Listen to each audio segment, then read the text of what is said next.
En 1911, mucho antes de publicar su obra maestra, el escritor colombiano José Eustacio Rivera dio a la luz pública un ensayo titulado La emoción trágica en el teatro. Entre otras cosas, afirma que el alma de las multitudes, sin importar su nacionalidad, tiende hacia lo trágico. Es verdad que también ama la risa, pero, afirma Rivera, y cito ahora textualmente, es más difícil creer en la farsa que en el dolor. Y más adelante sostiene que la alegría ajena rara vez llega al fondo del corazón. En cambio, con todo podemos entristecernos. Creo que estas líneas de Rivera en buena medida siguen vigentes en el arte y la literatura, pero pienso también que por ello mismo es mucho más difícil hacer reír que llorar o simplemente transmitir una sensación de serenidad o tranquilidad, incluso al tratar temas como la muerte. He pensado que por lo general convertirse en víctimas da mayores aplausos y los casos de gente real sobran. Los mártires, inventados o no, las víctimas siempre son más populares y suelen apoyar la publicidad y el proselitismo. Hola, soy Juan Antonio Rosado, narrador, ensayista, crítico e investigador literario independiente. Les doy la bienvenida a una nueva emisión del programa Charlas con la Cultura del canal Grandezas de Lilliput. Si no se han suscrito, háganlo. Aquí siempre encontrarán sorpresas que con alegría nos sacan de la inercia cotidiana para sumergirnos en las profundidades del arte y la reflexión. Activa la campanita para recibir notificaciones de nuevos videos. José Antonio Lugo, en el prólogo a Libros Alegres de Armando González Torres, nos recuerda que hemos estado rodeados de narrativa apocalíptica sin darle espacio a la esperanza.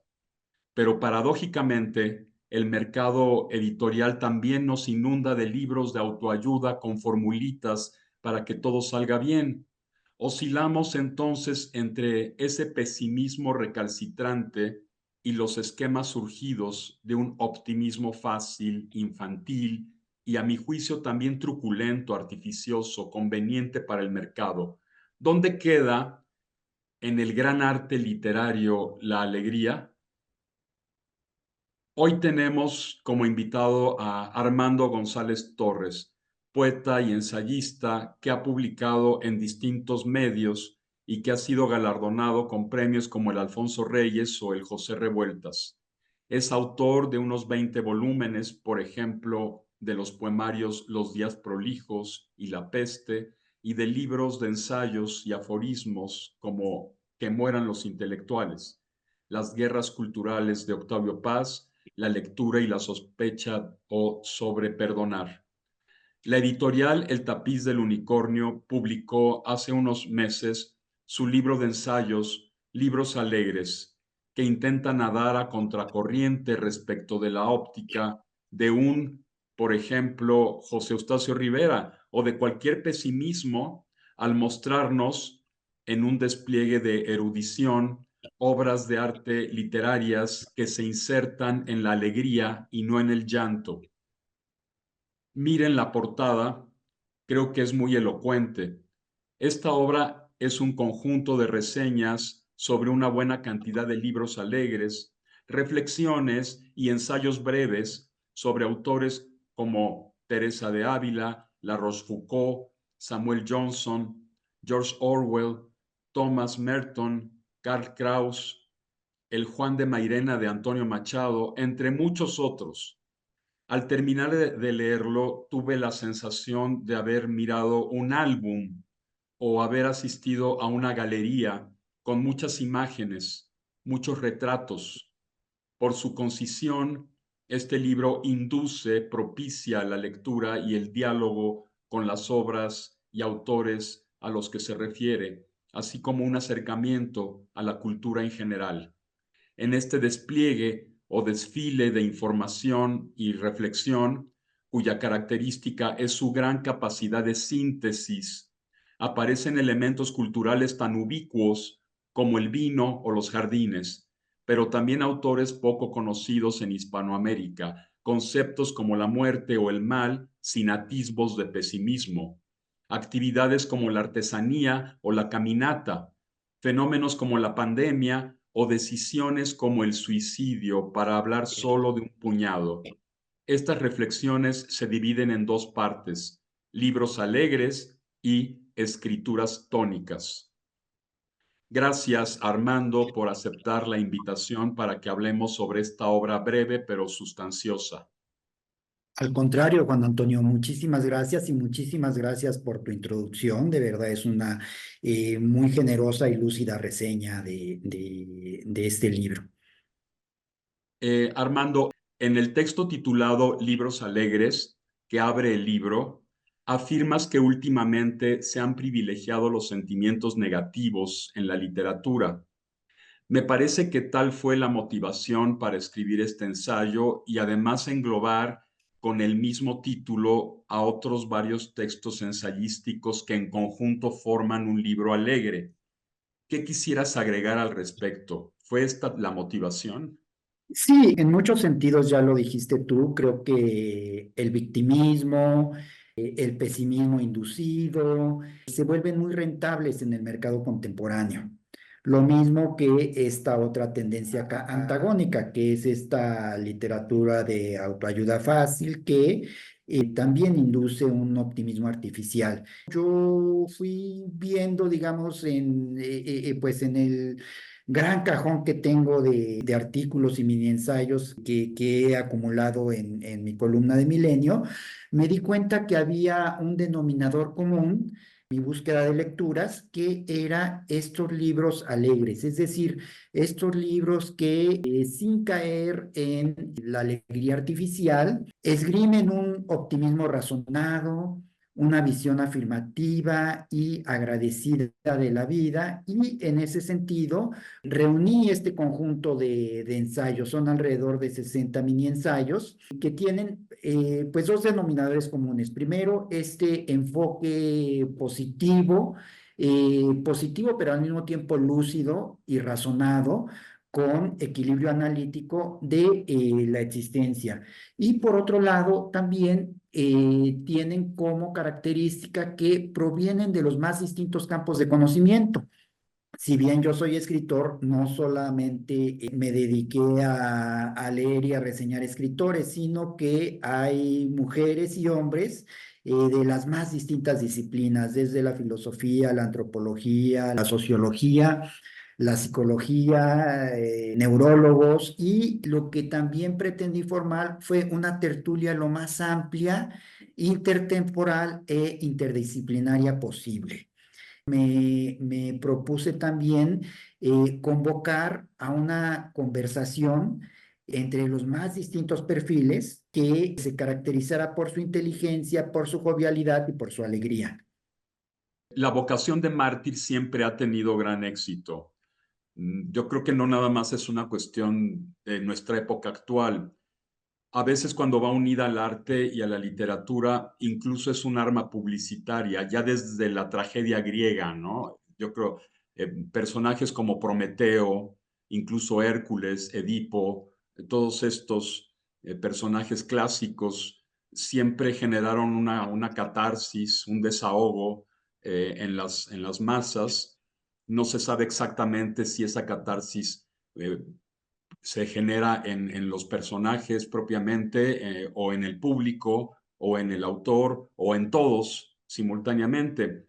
Por desgracia, mucha gente se centra más en la enfermedad, por ejemplo, de Frida Kahlo o de Juan Claro. García Ponce, en los suicidios de Alfonsín Storni, de Silvia Plath, de Alejandra Pizarnik, de Gerard de Nerval, de Akutagawa o de Mishima, pero no en su obra, no tanto en su obra. Les impacta más los suicidios o la muerte trágica de estos personajes. ¿Qué opinas sobre esto? ¿Crees que este fenómeno es producto de la educación, de una educación, Eh, de una cultura ya muy arraigada en nosotros, los occidentales? Lo dices con mucha certeza. Es muy certero lo que señalas porque la enfermedad, la desdicha, las desventuras son una situación personal, pero eso de ninguna manera garantiza un producto estético importante y tampoco garantiza que este producto estético tenga una derrama sobre el lector, sobre el espectador. Yo creo que en este sentido el gran arte, ya sea alegre o desdichado, pues responde precisamente a otra factura, no a las circunstancias personales de quien lo produce, ¿no? En este libro no se trata de tampoco de un conjunto exclusivo de autoras o autores edificantes. Hay entre ellos, pues, muchos misántropos, cascarrabias, como la Rochucó o Gómez Dávila. Hay libros que podrían parecer amargos. Hablo, por ejemplo, sobre este clásico sobre el suicidio, que es El Dios Salvaje de Al Álvarez, que escribió precisamente a raíz del suicidio de Silvia Plath, y él mismo fue un suicida frustrado. Y es un libro extraordinario porque habla de la visión que Occidente ha tenido hacia el suicidio, ¿no? Desde la satanización de este acto hasta la sacralización del suicidio. O la Y romantización, ¿no? exacto, la masificación finalmente, ¿no? De esta decisión personal. Al Álvarez, al final de cuentas, fue un hombre muy longevo, que seguía practicando deportes con más de 80 años de edad. Y tú sales de este libro pues más reconciliado con la vida, igual como ocurre con el libro de mi vida, que así se llama, de David Hume, el gran filósofo inglés, que escribe esta breve autobiografía después de que le diagnostican una enfermedad terminal. Y él escribe pues este jubiloso agradecimiento a la vida, porque precisamente a partir del corto plazo que le queda en este mundo, puede tener una apreciación más certera, una evaluación más clara de pues que tuvo una vida buena. Ujú. Esto que Eh, dices me recuerda un poco a Goethe, ajá, a Goethe que vivió 80 y tantos años, aunque tuvo también pensó, llegó a pensar en el suicidio y se basó un poco en esto para hacer el Werther, claro, y lo que le pasó a un amigo suyo que se pegó un tiro en la cabeza. Sin embargo, cuando le reprocharon, un obispo le reprochó esa docena de suicidios que hubo después de la publicación del Werther, él lo que dijo fue, se me reprocha haber librado al mundo de una docena de insensatos que no entendieron nada. Y claro. él vivió 80 y tantos años, nunca se suicidó. Sí, No, sí, no es culpa de él. En cambio, esos suicidas, ¿qué les pasó? ¿Quiénes son? Nadie los recuerda. exacto, exacto. El gran arte, el pensamiento verdaderamente a fondo, te lleva a practicar los actos quizá más importantes que puede tener un lector, que pues son la atención y la gratitud hacia el mundo. Claro. Entre lo dulce y amargo propones, Armando, como punto medio lo agridulce. Ujú. Allí Sí, tenemos, por ejemplo, al Quijote, tenemos a así Víctor es. Hugo, no sé, que Víctor Hugo decía que detrás de la risa de Cervantes hay una lágrima. ¿Qué opinas de esto? Sí, sin duda, creo que a partir de lo cómico nace a partir de una conciencia y una ilustración de la imperfección del mundo, de que no es posible vivir una vida perfecta, y en este sentido, pues lo cómico es ya de entrada una fisura, una visión unívoca de la existencia. En tu libro, nos recuerdas dos de las muchas vías del libro, que es o producir dogmas y cánones o ser artefactos subversivos que cuestionan el estado de cosas vigente o inspira disidencias. Esto también porque acabas de decir algo muy importante, que es vivimos en un mundo imperfecto, somos imperfectos. Muchas veces la risa también procede de esa imperfección, de un encarar la vida como es, asumir esa imperfección y burlarse de ella. Detrás de las grandes sátiras hay una crítica social, también hay un cuestionamiento del ser humano. Por ejemplo, Swift en La modesta proposición o muchísimos otros autores. Esto da para mucho porque una gran parte de la narrativa trágica con una marcada función crítica, por ejemplo, una novela como Guasipungo de Jorge Icaza, que es terrible lo que pasa allí, para ceñirme un poco a la tradición hispánica, han generado estas obras pensamiento crítico de nuestra realidad y además han creado disidencias. Esta y muchas otras novelas que podríamos considerar trágicas han sacudido conciencias. ¿Piensas que hoy, al contrario, la disidencia con respecto de la realidad radicaría en escribir obras agridulces o de plano alegres? Sí, sin duda, y qué bueno que lo mencionaste porque yo precisamente estoy escribiendo un libro sobre la utopía, una radiografía de las utopías y de el papel que ha jugado este género, que podemos llamarle así, en Occidente. Y como sabes, la utopía pues es la visión de un mundo perfecto. Al lado de la utopía siempre ha estado la antiutopía o la distopía. Y en nuestro tiempo, el género predominante ya no ha sido la utopía, sino la distopía. Porque además la utopía, pues cuando se manifestó, digamos, en la política, cuando se trató de llevar un mundo perfectible a los sistemas sociales, pues fue Fracasó.